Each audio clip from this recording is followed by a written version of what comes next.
जय हिंद दोस्तों, आपके अपने YouTube चैनल अलीगढ़ 81 में मैं विजेंद्र कुमार एक बार फिर से आपका स्वागत करता हूं। मैं मॉडर्न हिस्ट्री आधुनिक भारत की श्रृंखला को पढ़ा रहा हूं, जिसमें हम महात्मा गांधी से लेकर भारत की आज़ादी तक जो भी भारतीय इतिहास के अंदर घटनाएं घटित हुई हैं उन सभी घटनाओं को एक क्रम श्रृंखला में पढ़ रहे हैं। उसी क्रम श्रृंखला के अंतर्गत जो आज आपके महत्वपूर्ण टॉपिक हैं वो है हिंदुस्तान रिपब्लिकन एसोसिएशन, जिसे HRA कहा जाता है। दूसरा है काकोरी कांड। ये दोनों टॉपिक एक दूसरे से जुड़े हुए टॉपिक हैं और ये आपके एग्जाम में बार बार इनसे क्वेश्चंस आपके एग्जाम में पूछे जाते हैं। देर ना करते हुए क्लास को स्टार्ट करते हैं। चलिए, भारत में क्रांतिकारी आंदोलन 1924 से लेकर 1946 तक। देखिए बेटा, भारत की आज़ादी के लिए दो विचारधाराओं ने काम किया। एक विचारधारा जो गांधी जी से जुड़ी हुई थी, जो हिंसा को नहीं मानती थी। दूसरी विचारधारा जो गांधी से नहीं जुड़े हुए लोग थे, जो क्रांतिकारी दल से जुड़े हुए लोग थे, जो हिंसा को मानते थे। इसका मतलब, कहने का मतलब, भारत की आज़ादी के लिए दो अलग अलग विचारधाराओं ने लड़ाई लड़ी। ये दोनों विचारधाराएं अपने जगह अलग अलग स्तर पर काम कर रही थी। दोनों विचारधाराएं एक दूसरे से कभी नहीं मिली। दूसरा, इन दोनों विचारधाराओं में अंतर सिर्फ इतना था कि एक विचारधारा हिंसा को मानने वाली थी, जबकि दूसरी विचारधारा हिंसा को नहीं मानने वाली थी। जो गांधी जी से जुड़े हुए लोग थे, जो कांग्रेस से जुड़े हुए लोग थे, वो गांधी जी की विचारधारा को मानते थे। उनके अनुसार हिंसा करना गलत था। गांधी जी कहते थे कि हिंसा करने से किसी भी देश को आज़ादी प्राप्त नहीं मिल सकती, यानी किसी भी देश को आज़ादी प्राप्त नहीं हो सकती। हम हिंसा करके किसी भी चीज़ को प्राप्त नहीं कर सकते हैं। जबकि दूसरी तरफ भारत की आज़ादी के लिए एक क्रांतिकारी दल या क्रांतिकारी संगठन काम कर रहा था, जिसका मानना यह था कि हमारे साथ जो हिंसा करेगा, हम हिंसा के बदले उसके साथ हिंसा करेंगे, तभी हम उससे क्या पाएंगे, छुटकारा पाएंगे। इसका कहने का मतलब यह है कि दो विचारधाराओं ने भारत की आज़ादी के लिए क्या किया, काम किया। अभी तक हम गांधी जी की विचारधारा से संबंधित जो भी घटनाएं घटित हुई, हम सब उनको पढ़ रहे थे। आज जो इस टॉपिक में है या इस वीडियो में जो है, हम ये पढ़ेंगे या हम देखेंगे कि कैसे भारत में क्रांतिकारी दल बने और उन्होंने भारत की आज़ादी के लिए कैसे कैसे संघर्ष किया और उनका क्या महत्वपूर्ण योगदान भारत की आज़ादी में रहा। तो चलिए देखते हैं। हिंदुस्तान रिपब्लिकन एसोसिएशन, HRA ये एक संगठन था। इस संगठन की स्थापना अक्टूबर 1924 में की। अक्टूबर 1924 में। तो पहला क्वेश्चन ही आता है कि HRA की स्थापना कब की गई? अक्टूबर 1924 में। इसकी स्थापना किसने की? इसकी स्थापना सचिंद्र नाथ सान्याल जी ने की। सचिंद्र नाथ सान्याल ये बंगाल से और उत्तर भारत से जुड़े हुए क्रांतिकारियों का इन्होंने क्या बनाया था? एक दल बनाया था। नेक्स्ट, इसकी स्थापना कहाँ की गई थी? इस HRA की स्थापना कानपुर में की गई थी। आप जो अपनी स्क्रीन पर ये फोटो देख रहे हो, ये इमेज देख रहे हो, ये सचिंद्र नाथ सान्याल जी की है। इन्होंने युवा क्रांतिकारियों को जोड़ना स्टार्ट किया, युवाओं को एक साथ जोड़ना स्टार्ट किया और भारत की आज़ादी के लिए लड़ाई लड़े, भारत की आज़ादी में क्या योगदान दे सकते हैं, इसके लिए उनको प्रेरित किया। देखो बेटा, भारत की आज़ादी के लिए दो दल, एक उत्तर भारत का और एक बंगाल का। जो उत्तर भारत के और बंगाल के युवा लोग थे, ये इस दो अलग अलग जगह के लोग, उत्तर भारत के और बंगाल के लोग, रियलिटी में भारत की आज़ादी में युवा क्रांतिकारियों में सबसे ज़्यादा महत्वपूर्ण योगदान इन्हीं दो स्थानों से रहा। तो सचिंद्र नाथ सान्याल ने इन दोनों स्थानों के संगठनों को एक किया और एक HRA की स्थापना की। इनका उद्देश्य क्या था? इनका उद्देश्य ये था, इस संगठन की स्थापना करने का मुख्य उद्देश्य ये था कि भारत की आज़ादी के लिए युवाओं को एक साथ जोड़ना और युवाओं को प्रेरित किया जाए भारत की क्रांतिकारी संगठन से जुड़ने के लिए। इन्होंने कहा कि हम एक ऐसा संगठन बनाएंगे जिसमें हम युवाओं को जोड़ेंगे और युवाओं की विचारधारा को अंग्रेजों के विरुद्ध क्या करेंगे, खड़ा करेंगे। यानी कि जल्द से जल्द भारत को किस प्रकार कैसे भी क्या मिले, आज़ादी मिले, क्रांतिकारी दल जो भारत की आजादी के लिए क्या करे, लड़ाई लड़े। इसके प्रमुख सदस्य कौन थे? इस संगठन के प्रमुख सदस्य थे राम प्रसाद बिस्मिल जी, अशफाक उल्लाह खां जी, राजेंद्र लाहौरी जी, चंद्रशेखर आजाद जी, भगत सिंह, रोशन सिंह, योगेश चंद्र चटर्जी और इस संगठन से जुड़े हुए हजारों की मात्रा में युवा। यानी कि इसके मुख्य सदस्य ये जो आपको मैंने बताए ये थे। एचआरए के सदस्यों ने युवाओं को प्रेरित करने के लिए एक लेख लिखे, न्यूज़पेपरों के माध्यम से, पत्रिकाओं के माध्यम से लेख लिखा करते थे और युवाओं को भारत की आज़ादी के लिए क्रांतिकारी दलों से जुड़ने के लिए क्या करते थे, प्रेरित करते थे। यानी इस संगठन का मुख्य उद्देश्य ये था कुल मिलाकर कि युवाओं को भारत की क्रांतिकारी गतिविधियों से जोड़ा जाए और युवाओं को भारत की आज़ादी के लिए खड़ा किया जाए। ये इस संगठन का मुख्य उद्देश्य था। एचआरए के सदस्यों के द्वारा की गई पहली सक्रिय घटना। एचआरए के सदस्यों के द्वारा की गई पहली सक्रिय घटना क्या थी? तो वो थी काकोरी कांड। अभी काकोरी कांड क्या था पहले इस पर देखेंगे।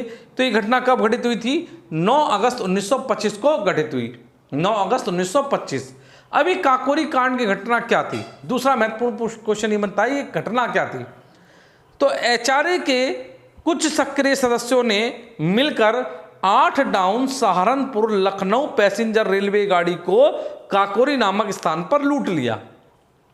क्या करा? इन्होंने लूट लिया और उस ट्रेन में रखे हुए सरकारी खजाने को लूटा और ट्रेन में जो मौजूद पुलिसकर्मी थे उनकी गोली मारकर क्या कर दी बेटा? हत्या कर दी। अब सर पहला क्वेश्चन ये बनता है कि एचआरए के सदस्यों ने इस ट्रेन को क्यों लूटा? भाई इस ट्रेन को लूटने का उनका मुख्य उद्देश्य क्या था? तो राम प्रसाद बिस्मिल जी जो इस घटना के मुख्य क्या थे, इस घटना का पूरा योजना किसने बनाई थी? तो राम प्रसाद बिस्मिल जी ने बनाई थी। राम प्रसाद बिस्मिल जी ने कहा कि हम 8 डाउन सहारनपुर लखनऊ पैसेंजर रेलगाड़ी में रखे हुए सरकारी खजाने को लूटेंगे। लूटपाट करने की जरूरत क्या थी? देखो लूटपाट करने की जरूरत यह थी क्योंकि जब ये संगठन बना था अक्टूबर 1924 में, इस संगठन को बने अभी कुछ दिन ही हुए थे, इस संगठन के पास पैसे का अभाव था। यानी कुल मिलाकर इस संगठन के पास क्या नहीं था? पैसे नहीं थे। इस संगठन के पास पैसे का अभाव था। तो जब पैसे का बेटा इस संगठन के पास अभाव था तो उस पैसे की प्राप्ति करने के लिए इन्होंने सरकारी खजाने को लूटना उचित समझा। इन्होंने कहा हम भारत की जनता को नहीं लूटेंगे और भारत में किसी भी व्यापारी वर्ग के व्यक्ति को नहीं लूटेंगे। अगर हम लूटेंगे तो किसको लूटेंगे?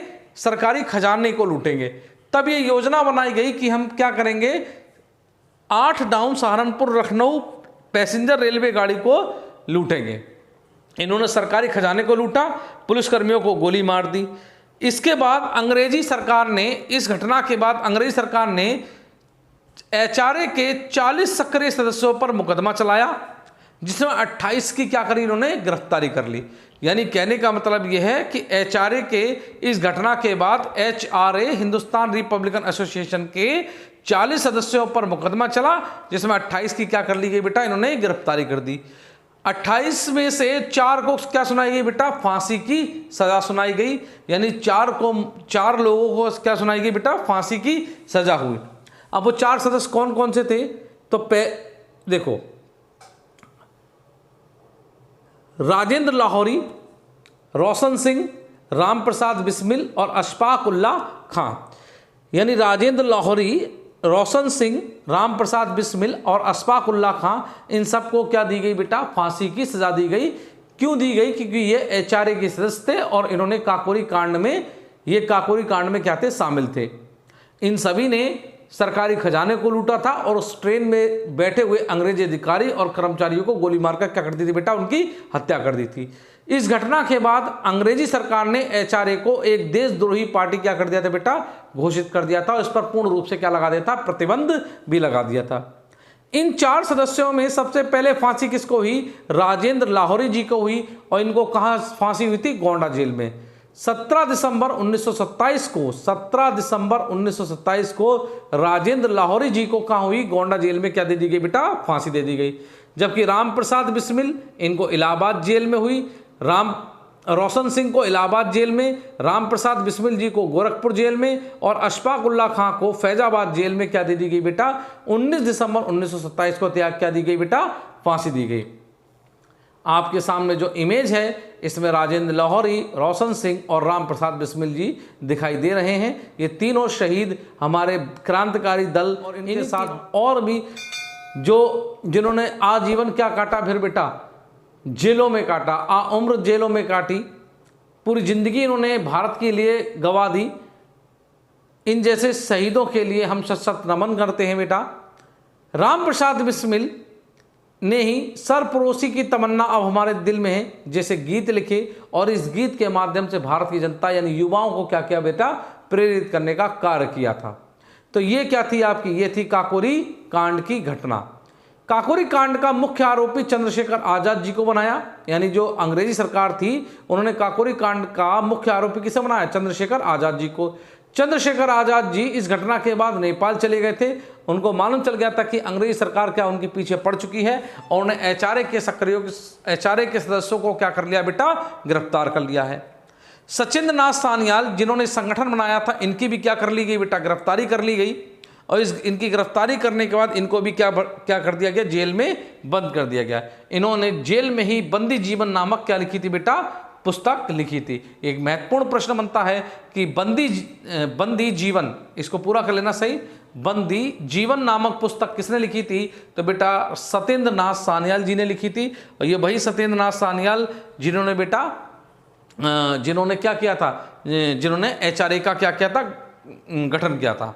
अब काकोरी कांड में जिन क्रांतिकारियों को क्या किया गया था, गिरफ्तार किया गया था 40, उन पर मुकदमा चलाया गया था।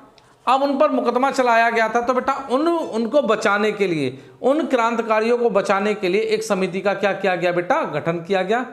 इस समिति का अध्यक्ष किसे बनाया गया, गोविंद बल्लभ पंत सागर जी को बनाया गया। गोविंद बल्लभ पंत सागर जी ने अपनी पूरी कोशिश की। काकोरी केस की सुनवाई लखनऊ कोर्ट में की गई। अंग्रेजों की ओर से काकोरी कांड के जो वकील थे वो जगत नारायण मुल्ला जी थे। जगत नारायण मुल्ला ने क्या किया था, सरकार की ओर से सरकारी वकील के तौर पर इसका क्या लड़ा था बेटा, केस लड़ा था। काकोरी कांड में एक चीज याद रखना, काकोरी कांड में जो क्रांतिकारी गिरफ्तार हुए थे उनको बचाने के लिए एक समिति का गठन किया गया। उस समिति का अध्यक्ष किसे बनाया गया था, गोविंद बल्लभ पंत सागर जी को बनाया गया था। और गोविंद बल्लभ पंत सागर क्या थे, यूपी यानी उत्तर प्रदेश के पहले क्या थे बेटा, आपके ये राज्यपाल भी थे। नेक्स्ट आ जाइए। इस वीडियो को यहीं पर समाप्त करते हैं। ये वीडियो अगर आपको अच्छी लगी हो, काकोरी कांड और एचआरए मैंने आपको इस वीडियो में मैंने आपको पढ़ाया। अगर आपको वीडियो अच्छी लगे प्लीज़ वीडियो को लाइक, शेयर और सब्सक्राइब जरूर करें। मैं आपसे बार बार ये कहता हूँ, मैं आपको पूरा का पूरा इतिहास रटा दूंगा, पूरा का पूरा इतिहास आपके दिमाग में हो जाएगा, एक भी क्वेश्चन आपका गलत नहीं जाएगा। प्लीज़ आप वीडियो को लाइक और शेयर जरूर करा करें। वीडियो को देखने के बाद सिर्फ आपका कर्तव्य एक ही है, वीडियो को ज़्यादा से ज़्यादा क्या करें बेटा, शेयर करें। क्योंकि जो शिक्षा होती है वो राष्ट्रहित के लिए होती है। जब देश में शिक्षित होंगे सभी के सभी तो बेटा देश तरक्की करेगा, हमारा देश प्रगति करेगा। तो प्लीज़ वीडियो को लाइक और सब्सक्राइब करना ना भूलें और शेयर जरूर करें।